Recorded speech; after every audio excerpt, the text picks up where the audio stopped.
Let's talk about the best foods to consume for reducing a fibroid.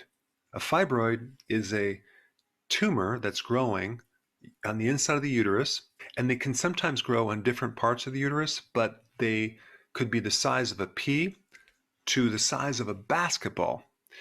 So the main thing you need to know is you want to avoid foods that cause growth. Cheese is filled with hormones, and you definitely want to avoid cheese. And that is because milk helps a baby calf grow into a cow. So milk has all sorts of growth factors, and of course, they make cheese out of milk. Now, soy is another plant that is very estrogenic. So you want to stay away from all versions of soy, and you want to stay away from anything that increases estrogen, and that includes flaxseed as well.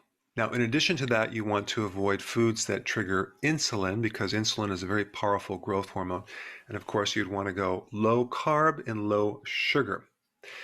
But here are the foods that have various phytonutrients that can help decrease inflammation, decrease fibrosis, and decrease angiogenesis, which is the formation of new blood supply to a fibroid. So number one, berries. Number two, garlic.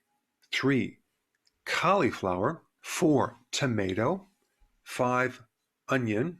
6, broccoli sprouts. 7, peppermint. You can do that in a tea or blend in with certain foods. Number 8, shallots, which are like these baby little onions. And then we have peanuts, which will give you some resveratrol, which can also be found in red wine, but the problem with that is the alcohol doesn't really help you shrink your fibroids.